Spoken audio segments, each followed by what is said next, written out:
Hello, Jen here with a Tuesday's inspiration layout. Today I'm working in my vacation album. This was last year's trip that we took. We did a kind of cross-Canada road trip with all of my kiddos and my parents and my brother and his kids. And I wanted to do a couple of layouts. I'm actually going to do 2 layouts in this video. So lucky you guys, a little bit of a bonus. But this week's inspiration, which is actually last week's inspiration, truth be told, I am a week behind. It was a sketch that I actually created. And what I decided to do, because we are kind of talking about inspiration and using things to inspire our layouts, what I decided to do for the sketch for the Tuesday's inspiration, you can see this is going to be the second layout. That's a little sneak peek of the second layout that's coming up. But what I decided to do for Tuesday's inspiration is to take my May sketch. So if you don't know, every month on Instagram and Facebook, I release a sketch that you guys are more than welcome to use anytime you want. If you want to tag me, you don't have to, but if you would like to tag me, I would love to see what you guys do. I'm always interested in the amazing creativity that everybody shares. And I also love to give you guys shout outs and share your work as well. So if that's something that you would like, please feel free to tag me.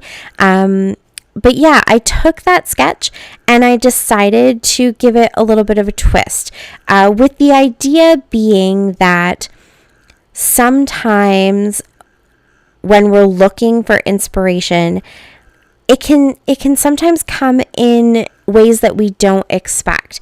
And it's sometimes all about just changing our perspective and changing the way that we look at something. And so for me, sort of the most obvious and simple way to demonstrate that was to take my sketch and literally turn it on its side. So those are the 2 sketches.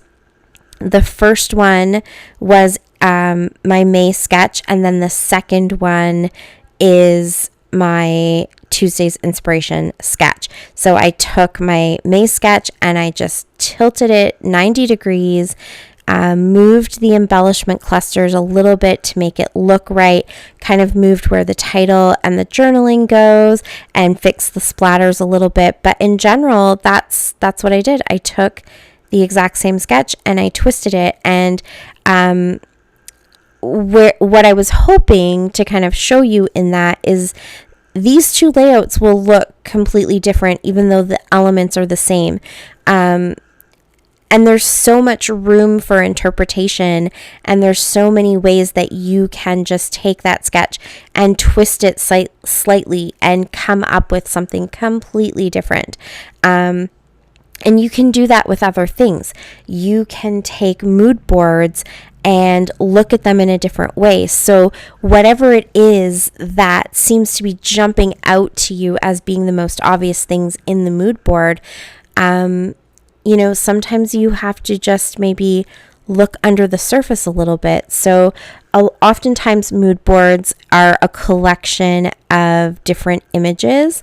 And rather than maybe look at the colors that you see in those images, you could look at the textures that you see in the images, or the seasons, or the shapes. There are lots of ways that you could interpret a mood board that isn't necessarily obvious the first time you look at it. The same thing goes with, things around you. So if you are sitting there with your white page, you have white page syndrome, and you're trying to decide how to design your layout, maybe take a look at your workspace and see if there is something that pops out to you. Is there a certain way that you have, your papers arranged in your shelves that could maybe dictate how you might put your strips of paper on your layout? Is there maybe a color scheme that you have in your craft room that you could use those colors to go ahead and go through your stash and find those colors in your papers? Is there, I don't know, is there a bunch of scraps lying on your desk that you could maybe pull together and find something that unifies all of those scraps to put them onto a page, and maybe quilt all those scraps together? So there's all kinds of ways that you can sort of reassess the things that are right in front of you and that are super obvious, and change that perspective. That was kind of my point with the sketch, is that, just simply turning it on its side can completely change how your layout might look. You could even do that with scrap lifts. Maybe there is a layout that you find absolutely stunning, but as you are sitting down to try to scrap lift it and put something together, it's just not working with your picture and your stash, and things don't seem to be coming together. So how can you take the components of that original layout and maybe reorganize them so that you don't lose the feel of the original layout that you love so much, but they work much better for you, and maybe the emphasis is on something completely different. And so now you have come up with a brand new design that was inspired by something you love. So I just think when you're looking for that inspiration, it's, sometimes good to look outside of the box. It's also good to try new things and to do things that maybe make you feel a little uncomfortable. And if they don't work out, that's totally okay. So, I just drew on my picture, and I haven't done that in years and years and years, but I thought I was going to go ahead and do it. And maybe that made you cringe, and that's not something you want to do, but possibly that made you go, white marker on a dark photo.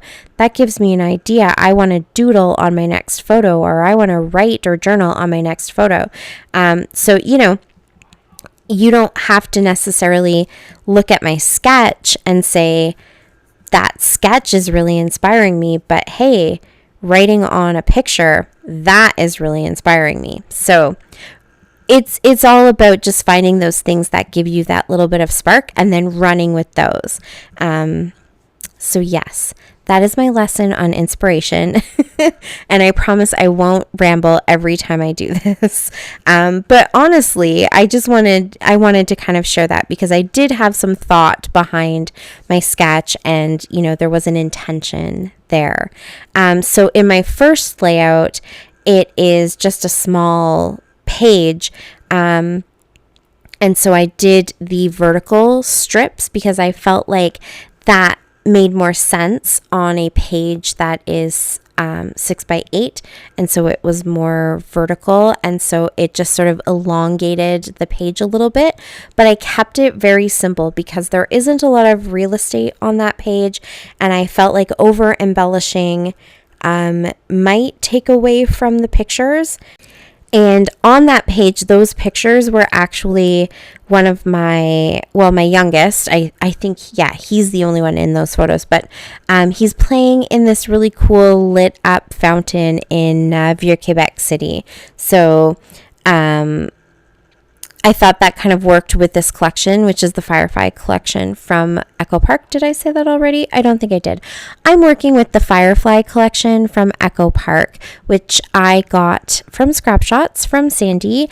Go and run to the store because they are back from the Great Canadian Scrapbook Carnival. And so hopefully for you, if you want this, it hopefully didn't sell out and you can scoop it up. It is such a cute collection. I really love it.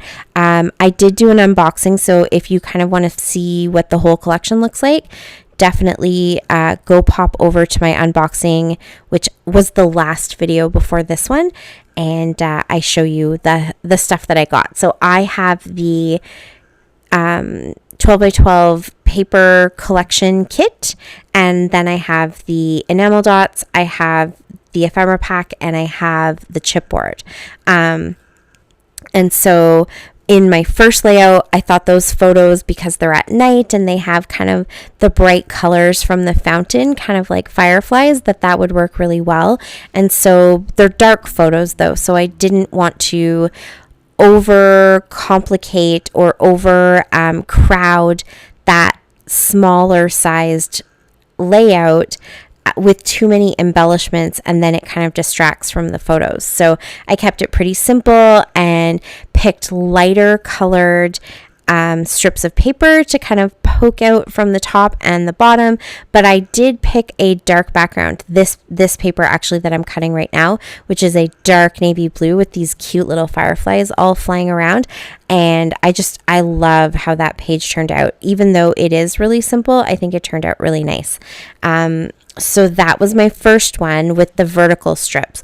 And then now this one is a 12 by 12 layout, and it is a sunset picture. And so I thought, again, the Firefly collection works really well with that, kind of that like night mood, outdoor camping. We're actually sitting at the lake at my mother-in-law's cottage and watching the sunset. There's just the most spectacular sunsets from her dock, and so I felt like it really matches with that dark midnight blue, and then these pops of yellow. It's kind of like a warm yellow, and so it gives you that sunset feel. And I added in just a couple strips. Most of them are just really basic, so none of them are solid, even though they kind of look solid here, but they have very simple patterns, so it isn't competing too much one with the other, and it isn't competing with the photo, I don't think, but just kind of gives you some fun little patterns kind of poking out horizontally, which matches the sunset and seeing the horizon. So I felt like everything kind of worked really well there. Here you can see I didn't want to do what is in the sketch, which is a mat around the whole layout. That is really my comfort zone. That is my go-to. You see me do that a lot. But in this case, I thought maybe just a top and bottom kind of border might work a little bit better, because again, it's really playing on the horizon concept and the sunset being right there. There you can see the photo right there on the horizon. So everything is running horizontal through the layout. So that was sort of where I was being a little bit intentional about how I was laying this out and putting the design together.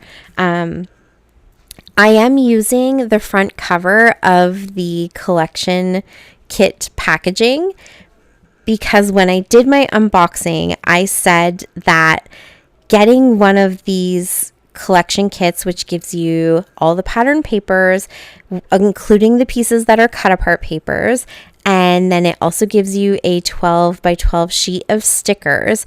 I said you could definitely put together multiple projects, multiple layouts with just that kit. And so when I was scrapping, I thought to myself, I need some white, or I need something light that I can kind of matte these darker colors on to really help them pop and really kind of give that contrasting color that makes that photo stand out even more. And so rather than going and finding white cardstock, which was actually right beside me, I could have just grabbed it. But I thought, you know what? I did say that you could create an entire project with nothing more than that collection kit and some adhesive and scissors. And so I used the packaging as my white paper. And then because I have a lot of pattern in this, and again, I have a picture that is sort of simple, but it does have some details to it, and it is a little bit darker. I tend to try not to over embellish or make the layout too busy when I have a darker photo, because I feel like sometimes with those darker photos, your eye kind of fights for attention between the photo and all of the fun stuff that's around it. And so to really make sure that the picture is the main focus when you look at this layout, I decided to just go really, really simple and not over embellish in any way.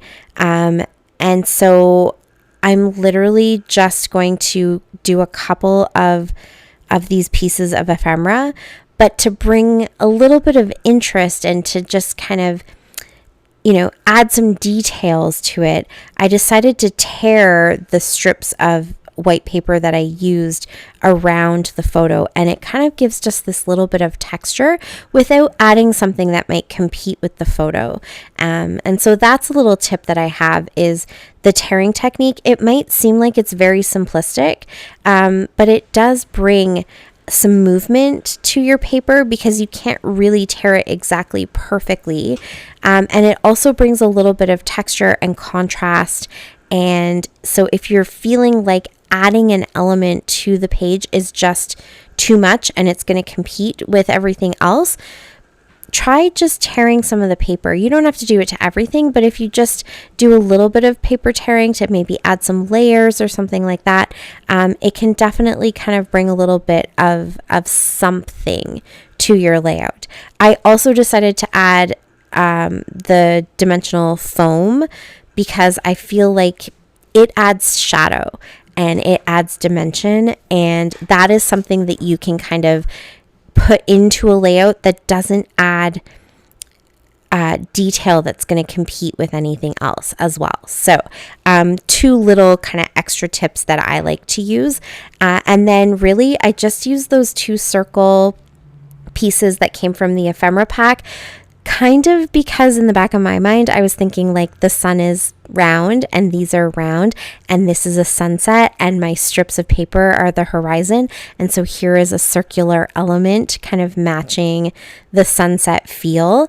And then I also pulled out these cute little fireflies that were on the chipboard, and there were just 3 of them, and I thought they might be fun to bring a little bit of movement into the layout.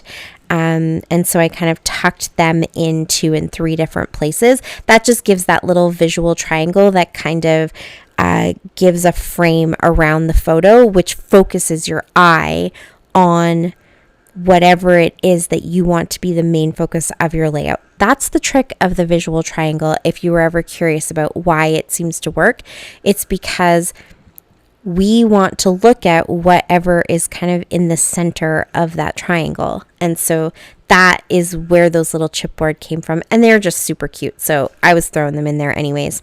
And then the final thing I did, because I felt like splatters were going to be a little bit too much, I just went ahead and took some embroidery floss and kind of did my little nests. Very old school technique that I'm bringing back.